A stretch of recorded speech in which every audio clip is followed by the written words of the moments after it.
ಬುರುಡೆ ವಿಚಾರ ಧರ್ಮಸ್ಥಳದಲ್ಲಿ ನೂರಾರು ಶವಗಳನ್ನು ಹೂತಿಟ್ಟಿದ್ದೀನಿ ಅಂತೇಳಿ ಅನಾಮಿಕಾ ಬಂದ್ಬಿಟ್ಟು ಒಂದಷ್ಟು ಪಾಯಿಂಟ್ಗಳನ್ನು ಗುರುತು ಮಾಡಿದ್ದ. ಅದರಲ್ಲಿ ಸೆಂಟರ್ ಆಫ್ ಅಟ್ರಾಕ್ಷನ್ ಆಗಿದ್ದು 13ನೇ ಪಾಯಿಂಟ್. 13ನೇ ಪಾಯಿಂಟ್ನಲ್ಲಿ ನಿಮ್ಗೇನಿಲ್ಲ ಅಂತಂದ್ರು 10 ರಿಂದ 12 ಶವಗಳು ಅಥವಾ ಅಸ್ಥಿಪಂಜರಗಳು ಸಿಗುತ್ತೆ ಅಂತ ಹೇಳ್ತಾ ಇದ್ದ ಆತ. ನಿನ್ನೆ GPRಗೂ ಕಾಣಲಿಲ್ಲ, ಹಾಗಾದ್ರೂ ಕೂಡ ಏನು ಸಿಕ್ಕಿಲ್ಲ. ಈಗ ಅವನು ಉತ್ತರ ದಿಕ್ಕಿನತ್ತ ಬೊಟ್ಟು ಮಾಡ್ತಾ ಇದ್ದಾನೆ, ಈ ಕಡೆ ಆಗಿರಿ ಅಂತ. ಇವತ್ತು ಸ್ಪಾಟ್ ನಂಬರ್ 13ನಲ್ಲಿ ಇನ್ನುಳಿದ ಭಾಗ ಅರ್ಧ ಭಾಗ ಅಲ್ಲಿ ಉತ್ಖನನ ಮುಂದುವರಿಯುತ್ತಾ. ನಿನ್ನೆ ಅಗೆದ ಸ್ಥಳದ ಪಕ್ಕದಲ್ಲಿ ಮತ್ತಷ್ಟು ಒಗೆಯೋದಕ್ಕೆ ಮನವಿ ಮಾಡ್ಕೊಳ್ತಾ ಇದ್ದಾನೆ ಅನಾಮಿಕಾ. ಅಗೆದರು ಬಗೆದರು ಏನೂ ಸಿಗ್ತಾ ಇಲ್ಲ.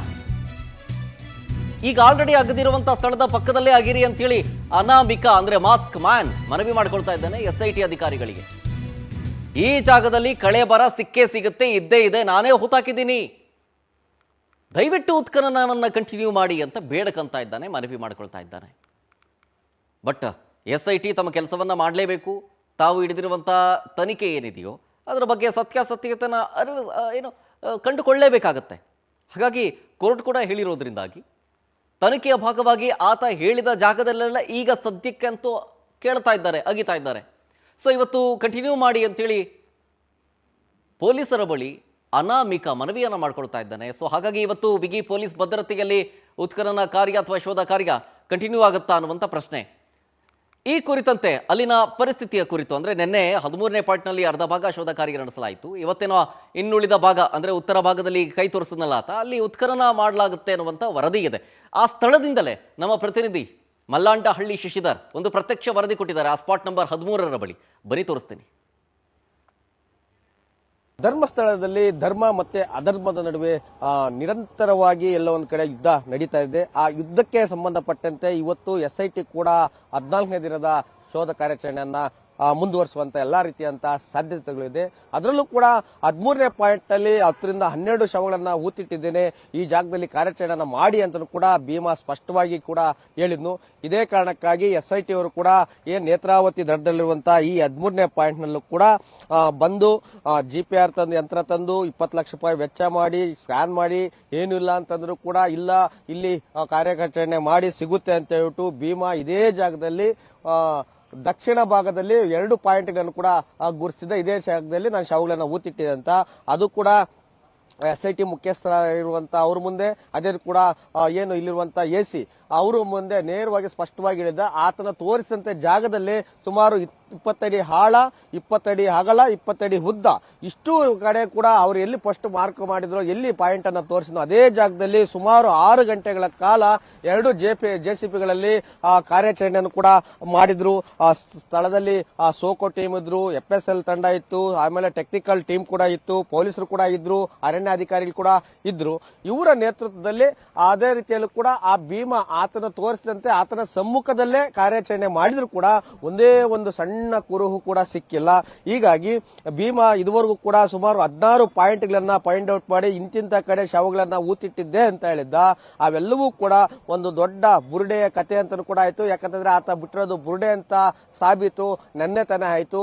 ಆ ಒಂದು ಸಂಬಂಧಪಟ್ಟಂತೆ ಏನ್ ನೆನ್ನೆಲ್ಲ ಈ ಒಂದು 13ನೇ ಪಾಯಿಂಟ್ ನಲ್ಲಿ ಆ ಮಣ್ಣನ್ನ ತೋಡಿದ್ರು, ಆ ಮಣ್ಣನ್ನು ಕೂಡ ಮುಚ್ಚಿದ್ರು.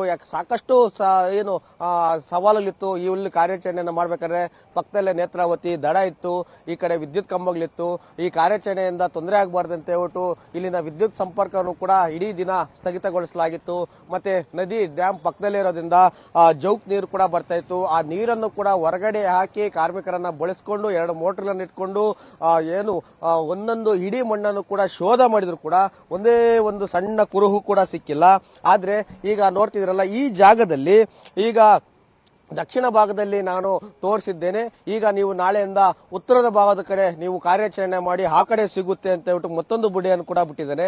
ಹೀಗಾಗಿ ಈ ಜಾಗದಲ್ಲಿ ಇವತ್ತು ಕೂಡ ಶೋಧ ಕಾರ್ಯಾಚರಣೆ ಮುಂದುವರಿಯುವಂತ ಸಾಧ್ಯತೆಗಳು ಕೂಡ ಇದೆ. ಇದೇ ಕಾರಣಕ್ಕಾಗಿ ಸರಳದಲ್ಲೇ JCBಯನ್ನು ಕೂಡ SIT ಅಧಿಕಾರಿಗಳು ಇಲ್ಲೇ ಬಿಟ್ಟು ಹೋಗಿದ್ದಾರೆ. ಯಾಕಂದ್ರೆ ಇವತ್ತೇನೋ ಶೋಧ ಕಾರ್ಯಾಚರಣೆಯನ್ನ ಮಾಡಬೇಕಾದ್ರೆ ಇವತ್ತು ಕೂಡ ಸಾಕಷ್ಟು ಸವಾಲಿದೆ. ಯಾಕಂದ್ರೆ ದೊಡ್ಡ ವಿದ್ಯುತ್ ಕಂಬ ಇದೆ.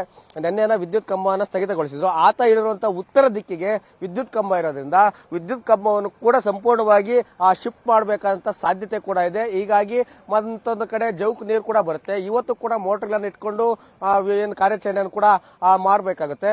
ಮತ್ತೊಂದು ಕಡೆ ಪ್ರಕೃತಿ ಕೂಡ ಮಳೆ ನಿರಂತರವಾಗಿ ಬರ್ತಾನೆ ಇರುತ್ತೆ. ಯಾವಾಗಂದ್ರೆ ಅವಾಗ ಆ ಮಳೆಯ ನಡುವೆನೂ ಕೂಡ ಕಾರ್ಯಾಚರಣೆ ಮಾಡಬೇಕು. ಇನ್ನು ಕೂಡ ಈ 16ನೇ ಪಾಯಿಂಟ್ ನಲ್ಲಿ ಕೂಡ ಏನು ಸಿಗದೇ ಇದ್ರೂ ಕೂಡ ಎಲ್ಲವೂ ಕೂಡ ಸಿಗುತ್ತೆ. ಇನ್ನೊಂದಷ್ಟು 14 ಪಾಯಿಂಟ್ಗಳನ್ನ ತೋರಿಸ್ತೇನೆ, ನನಗೆ ಭದ್ರತೆಯನ್ನ ಕೊಡಿ, ಜೀವ ಬೆದರಿಕೆ ಇದೆ, ನಾನು ನೋಡಿ ಹೇಳಿದಂತ ಕಡೆ ನೀವು ಶೋಧ ಕಾರ್ಯಾಚರಣೆ ಮಾಡಿದ್ರೆ ನಿಮಗೆ ಸಿಗೋದು ನಿಶ್ಚಿತ ಅಂತ ಹೇಳ್ಬಿಟ್ಟು ಸ್ಪಷ್ಟವಾಗಿ ಆತನೇ ಗುರುತಿಸಿರುವಂತಹ ಪಾಯಿಂಟ್ಗಳನ್ನು ಕೂಡ ಮಾಡ್ತಿದ್ದಾರೆ. ಆದ್ರೆ ಆತ ಬುರ್ಡೆ ಬಿಡ್ತಿದ್ದಾನೆ ಅಂತ SITಗೆ ಗೊತ್ತಿದ್ರು ಕೂಡ ಸರ್ಕಾರ ಲಕ್ಷಾಂತರ ರೂಪಾಯಿ ವೆಚ್ಚ ಮಾಡಿ ರಾಜ್ಯ ಸರ್ಕಾರದಲ್ಲಿದ್ದಂತ ಏನು ಹಿರಿಯ IPS ಅಧಿಕಾರಿಗಳ ಕೆಲಸವನ್ನು ಕೂಡ ವ್ಯರ್ಥ ಆಗ್ತಿದೆ. ಅದೇ ರೀತಿ ಕೂಡ ಇಲ್ಲಿರುವಂತ ACಗೆ ಪ್ರತಿನಿತ್ಯ ಕೂಡ 100 ಕೆಲಸಗಳಿರುತ್ತೆ. ಸಾಕಷ್ಟು ಫೈಲ್ ಕ್ಲಿಯರ್ ಮಾಡಬೇಕಾಗುತ್ತೆ. ಸಾಕಷ್ಟು ಜನ ರೈತರು ಪರದಾಡ್ತಾರೆ. ಅವರೆಲ್ಲರ ಕೆಲಸವನ್ನು ಕೂಡ ವ್ಯರ್ಥ ಮಾಡಿ ಒಂದು ಬುರ್ಡೆ ಅನಾಮಿಕರ ಮಾತನ್ನ ಕೇಳಿಕೊಂಡು ಇವತ್ತು ಏನು ಸಿಗದೆ ಬರಿಗೈಲು ಹೋಗುವಂತ ಎಲ್ಲಾ ಲಕ್ಷಣ ಕೂಡ ಮತ್ತೆ ಕಾಣಿಸಿದೆ. ಹಾಗಾಗಿ ಇವತ್ತು ಶೋಧ ಕಾರ್ಯಾಚರಣೆ ಯಾವ ರೀತಿಯಾಗಿರುತ್ತೆ, ಇಲ್ಲಾದ್ರೂ ಏನಾದ್ರೂ ಸಿಗುತ್ತಾ ಇಲ್ವಾ, ಬರೀ ಕಟ್ಟುಕತೆಯನ್ನ ಕೇಳಿ ಬರಿಗೈಲಿ ವಾಪಸ್ ಹೋಗ್ತಾರ ಕಾದ್ ನೋಡ್ಬೇಕಿದೆ. ಕ್ಯಾಮ್ರಾಮನ್ ಜೈನ್ ಜೊತೆ ಮಲನಳ್ಳಿ ಧರ್ಮಸ್ಥಳ.